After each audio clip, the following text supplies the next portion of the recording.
Hey guys, how's it going? It's Logan here, and today, guys, I'm bringing you a very exciting review of the PAX 2 vaporizer. Now, guys, the PAX 2 is a brand new, like I'm talking spanking brand new unit. For those of you that are watching this at a later time, this is April of 2015 currently. So this unit just came out. It shipped on April 2nd, and I pre-ordered mine back around late March. So I paid around $310 total, but it is listed on their website for $279.99. So $310 after taxes and shipping and all that mumbo jumbo. But $279.99 is the retail price. So now that you know a little bit about the how I got my hands on one, let's jump into it. Alright guys, so let's just tear this thing up real quick and get you inside, show you around. Let's first remove this sleeve here. As you can see, it's just the outside of the box. Throw that to the side, unimportant. And then you're just going to open up the box within the sleeve like this. And as you can see, that exposes the unit itself. And as you guys can probably tell, I went with the topaz, so it's more of a aqua blue color. And it's different from my last packs. I actually have the last packs right here, black one. So I had to go with a a little bit better color scheme this time. So here's the unit itself. Put that to the side, and we'll dig a little bit deeper in the box here. Throw this other tray to the side. Don't need that. First thing you'll notice is you have your cleaning kit on the left side, which will give you everything you need to clean the device. It gives you pipe cleaners, and it gives you an alcohol solution that really helps you scrub the inside out when it gets dirty in there. And then on the right hand side, you have your charging dock, which I will be showing you guys when I get into battery life and charging a little bit further down in the video. Also included in the bottom of the box is a raised mouthpiece, which I will also be talking about later on. Alright guys, so now that you've seen what comes in the box, let's take a look at the unit itself. So the first thing we'll notice, guys, is right here, smack dab in the middle of the pen, is the PAX light indicator. So it's the nice X that lights up with all the LEDs. Very pretty, very cool. I'll be showing you that when I turn the device on. If we look at the other side, all we have is our charging dock connector. So that's kind of just out there exposed in the open. Up at the top, if we look real closely, we have the new recessed mouthpiece, which is kind of cool, but it works almost like a blowhole, and you can see there's a little gap between the metal finish and the silicone rubber that's in here, and that is where the vapor actually comes out. Now this piece is removable, and you actually have an option to use a different mouthpiece as well that they include, that I mentioned just a few minutes ago, or a few seconds ago. But as you guys can tell, this brings me to my first con with the device. This mouthpiece is extremely hard to get off. I've literally, I've shot this video a couple times now, and I can't get this damn thing off. And it's not that, they designed, they could have designed it better, let's be honest here. I mean, not everyone in the world has long fingernails. So if you're a person with short nails, it is a problem that this mouthpiece does like to stay sticked onto here pretty well. If you have a pen, you can always use like a pen or something, I guess. But, you really shouldn't have to, should you? Anyways, I'll use this pencil so you guys can see underneath here. There we go. So, bingo bango.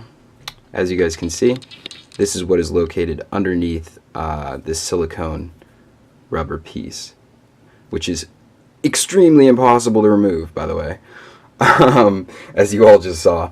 And if we look at this little rubber piece, it's kind of interesting.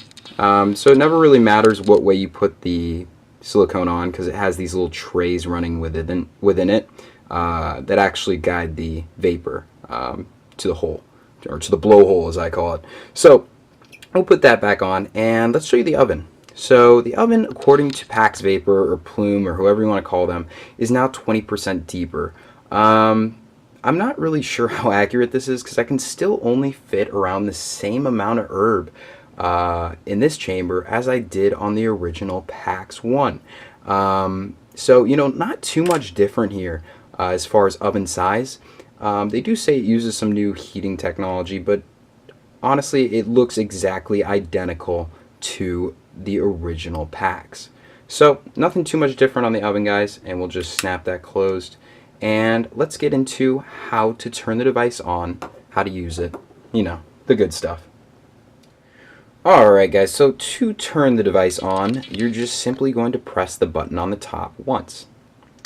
And voila, the device is starting to heat up.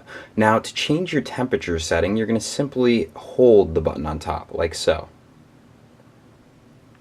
As you can see, this has brought me to a set of orange LEDs, and we can change what LEDs are lit up by just simply tapping down on the button.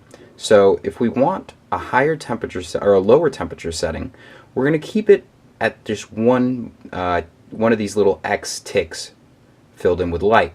Now, according to PAX engineers, that's around 360 degrees.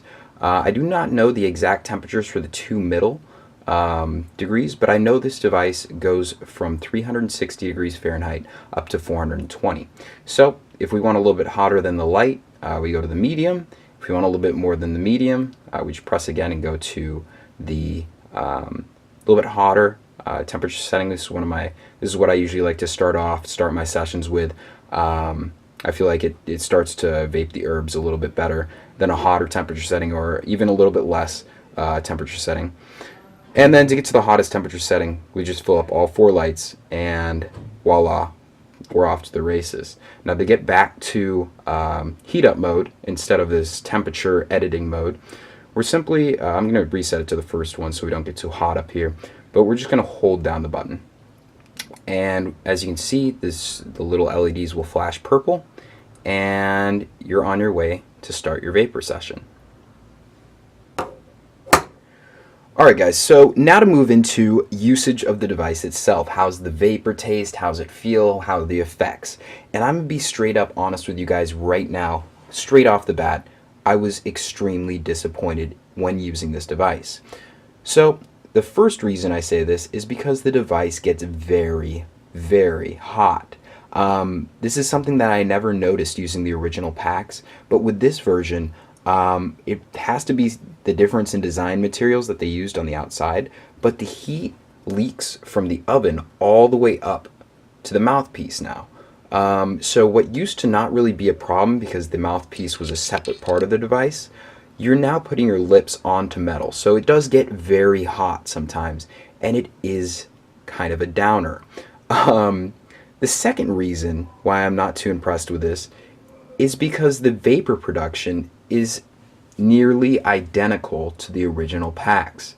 It didn't taste any better, it didn't look any better, it looked identical. So really, I don't understand how they expect to charge. I believe I paid $260 way back when I got my PAX, and that was with shipping, taxes, everything. But this unit is $300, and I don't know how they expect to just change the design, change the temperature, how you change temperature controls, change up the interface a little bit, and expect to be able to sell a product for that much money, for $300 plus. That's insane. For a device that, I've been using, I feel like I've been using this device for the past 3 years already, and I was expecting something a lot more innovative, a lot more futuristic technology out of, a very well-known company, and they've disappointed me with that. Another thing that I'd like to bring up about usage is they did include a raised mouthpiece, which I mentioned earlier in the video. Now, although this is cool, and I loved raised mouthpieces, that's why I wish I could use the damn thing, it's flawed, and it's pretty badly flawed. And I say this after multiple tests. I've tried changing the way I inhale, everything, guys. There is no doubt about it. This mouthpiece burns your lips. Even more so than this one. I mean, this one I've noticed just a tad bit when the unit, after a long time using the unit, the metal kind of gets nice and hot, and you feel that on your lips. But with this, you cannot even use the device because it will burn your lips so much. Like, I literally took this mouthpiece off. I mean, I've tested it out a couple times now, but I take it off 2 or 3 puffs into my session. I can't stand it. It's too hot on my lips, and it's I don't even know why they included it. Like, it's almost funny that they include this. So, other than that, though, I mean, as far as usage goes, I mean, I'm about as impressed as I was with the original packs. So as you guys can see, those are the two devices side by side. Other than that, I don't really know what to say. I mean, if you've seen a PAX operate, if you've used a PAX, an original PAX, you know exactly just how the PAX 2 is going to perform. Alright guys, so next up on our list is battery life and charging. So if you haven't noticed already, we have our charging dock right here, and if we just take our device and we match the nodes on the device with the nodes on the charging dock, we'll notice that the device lights up and it is now charging. So pretty simple to charge. I do have to note, I never have liked how they've made their chargers. They are kind of inconvenient for travel, but I do like how they are kind of modern and it kind of changes it up. So kind of cool. As far as battery life with the unit itself, I'm actually able to push out about maybe 5 to 7 ovens if I'm lucky. Now this is up from the original PAX statistics, which only usually gave me about 4 bowls until it cashed out its battery or just would do weird things and heat up to weird temperatures and, you know, the usual PAX problems. But what I noticed is that with this device, if I use a much lower heating temperature, I can usually length out the battery a little more. But when I am using my desired temperature, what I want to vape at, what I usually vape at, I only get around 6 to 7 bowls if I'm lucky before the battery dies on me. So before I get going guys, I want to mention 2 more things, and that is the warranty on this device and also my best vaporizer video. So first off, I'm going to start off with the warranty, and the warranty on the PAX 2 is a 10-year limited warranty, so nothing different from the original PAX, but there is something different in the registration process, which I felt was important enough to have to bring up in the video. Now, instead of how it used to be where you just wrote an email to the company and said, yo, my PAX is acting up, what can I do? And they'd send you a box, they'd get you all hooked up, they'd you know, you send it in, they get it fixed, and then, or they just give you a replacement unit and send it back to you. But now, to even register your device for the warranty, you need to provide PAX Vapor or Plume or whoever you call them with your social security number. Now, according to their website, it states that they need to age verify you. But to my knowledge, what does my age have to do with your product? I know you have to be 18 to purchase one of these bad boys, but what does my age have to do with how well a product operates? It has nothing to do with that if you're asking the same question and can't figure it out. But I found this interesting because how many people are likely to give up their social security number to a company that makes vaporizers? I'm talking vaporizers. And these aren't just for tobacco, guys. This is for, you know, for marijuana. It's clearly marketed for that. I mean, me personally, I do not trust another company with my social security number, period. Unless they are hiring me, unless I'm an employee, I do not give out my social security number. So almost immediately, I'm out of their 10-year limited warranty, and this device is as is. Until I decide to give them my social security number, I will not be eligible for their 10-year limited warranty. So that brings me to the end of the video. Just going to wrap things up. But I do have to mention, before I go, my best of video that I made back in December. So I made a best vaporizer of 2015 video. It included the Whisper, the K-Vape, the Firefly, the original PAX, and the Cloud Phantom. So top vaporizers in the industry went head to head, and at the end of the video I declared that the K-Vape was the best vaporizer of 2015. Now I'm here today, it came to my attention that at the time the video was made, the PAX 2 wasn't available for the review, so I just wanted to go out and tell you that my decision still remains that the K-Vape is the most economical and best bang for your buck vaporizer available today. And I stand by that even after the PAX 2 came out. And I say this because not only does it have a more reasonable price, more at the $100 range, but it also has a deeper oven, a longer battery life, and it doesn't burn my lips, ever.